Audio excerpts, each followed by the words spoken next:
Салам, бүгүн биздин 4-чү лекциябыз. Биз Инстаграмда баракча ачып, сүрөткө тартып, статистиканы анализдеп, бул соц тармакты кыйла эле өздөштүрдүк деген ойдомун.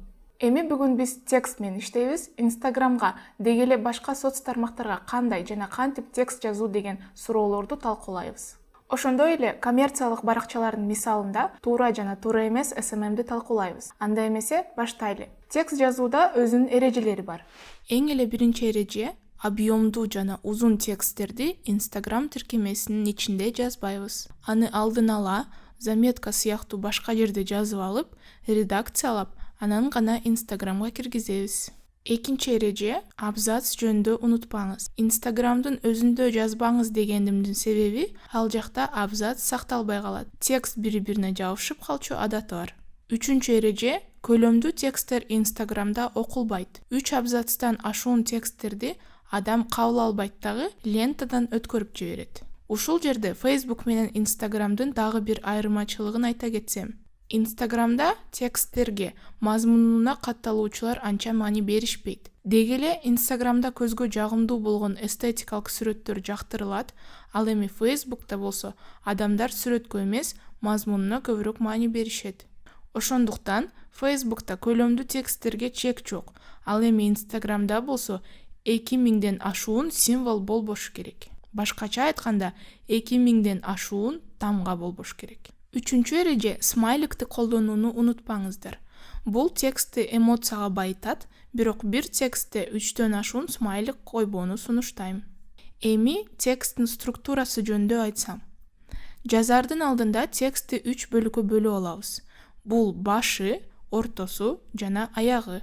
Тексттин башында суроо узатып же адамдардын көңүлүн бурдуруучу сөз жазыңыз. Тексттин ортосу адамдарга жеткирүү максатында айтылган сиздин оюңуз. Тексттин аягы аракетке чакыруу. Мисалы, биз шоколад кантип жасалат деген постко текст жазуубуз керек. Тексттин башында мен катталуучуларга суроо узатып жатам.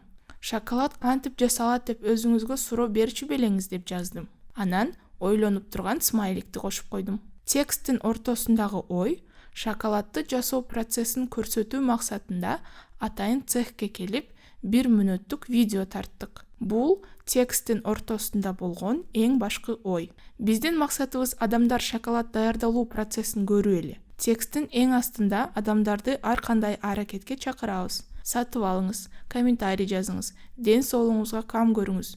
Аракетке чакыруу ар кандай болушу мүмкүн. Ал эми биздин учурда мен комментарий калтырыңыз деп аракетке чакырдым. Бул чынында эле адамга таасирин тийгизет. Анан биз көргөндөй эле адамдар мынтип комментарий жазышат. Бул пост маалымат берүүчү посттордун катарына кирет. Эми биз сатуу максатында ошол эле шоколад жөнүндө пост жазабыз. Күздүн суук күндөрүндө биздин шоколад аз болсо да маанайды көтөрөт. Биздин шоколаддарды шаарыбыздын супермаркеттеринен таба аласыздар. Бул пост сатуу максатында болду, бирок күз менен байланыштырып койдук. Текст жазууда өзүңүздү кардардын ордуна коюп көрүңүз. Товарыңыз же кызматыңыз жөнүндө кандай суроолор сизди кызыктырмак? Текст жазууда жөнөкөй жана жалпак тил менен жазсаңыз, бул адамдарга көбүрөөк жагат жана алардын ишенимине кирүү оңойго турат.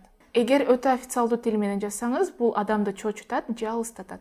Эми хэштег деген эмне? Хэштег жөнүндө сөз кылабыз. Хэштег бул социалдык тармактарда колдонуучу решетка же тор сыяктуу белги. Муну издөөнү оңой кылуу максатында колдонушат. Мисалы, сиз Бишкекте маникюр кылам десеңиз, Инстаграмга издөөгө кириңиз. Ошондо торчону жазып туруп, Бишкек маникюр десеңиз, торчо менен жазылган ушул сөз аркылуу баракчалар чыга баштайт. Башкача айтканда, торчо издөөнү жеңилдетиш үчүн колдонулат. Мен бул жерде салыштыруу максатында тексттерди топтогом. Бул жерде сизге кайсы текст көбүрөөк жагып турат? Мага албетте экинчи текст. Эмне үчүн? Анткени биринчи текстте абзацтар аябай эле аз. Текст бири-бирине жабышып калган. Экинчиден смайликтер көп. Мен айтып өткөм, бир постто 3дөн ашык смайлик болбош керек. Үчүнчүдөн хэштегтер аябай эле көп. Бир постто 5 торчо жетишет. Экинчи текстте баары гормоналдуу жана туура жазылган. Абзацтар туура коюлган. Окуганга да оңой. Көңүл буруңуз 1 хэштег коюптур. Бул дагы жакшы. Өзүңүз байкагандай эле эки посттун алдында тең телефон номерлор жана дарек жазылып турат. Бул бир посттун алдында болуучу маалымат. Ошондуктан экинчи тексттегидей сызыкчадан кийин номерларыңызды жазууну унутпаңыз.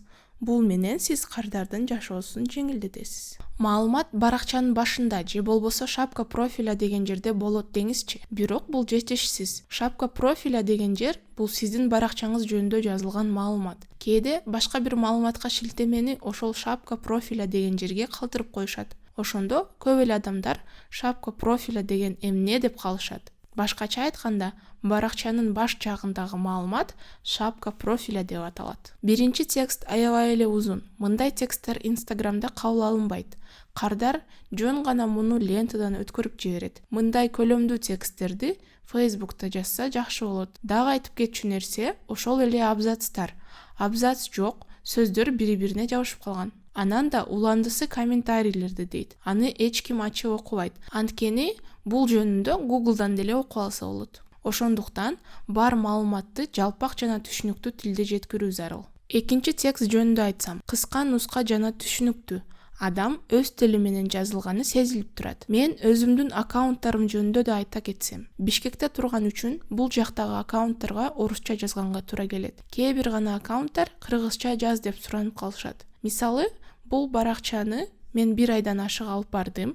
Бул жерде мен кыргызча жана орусча жазып жаттым. Силер деле эки тилде жазсаңар болот. Бирок кардарларыңар кайсыл тилде көбүрөөк сүйлөйт, ошого карап иш жүргүзүңүз. Текст жөнүндө айтсам, менин тексттерим кыска, ал эми сүрөттөрүм телефонго тартылып, кичине фильтр кошулган. Бул силер үчүн жакшы мисал деп эсептейм. Анткени профессионалдуу сүрөттөр жок, ошол эле телефонго тартылган сүрөттөр. Бул профилдин шапкасына көңүл буруңуз. Бул жерде шоколадтарды кайсы жактан алууга болот деген маалымат бар. Астыга түшсөк, хайлайтстар бар экен. Бул жөнүндө да кеп калганбыз. Мен кардар катары кирип, баарын түшүнүп жатам. Анткени керек боло турган маалыматтын баары бар экен.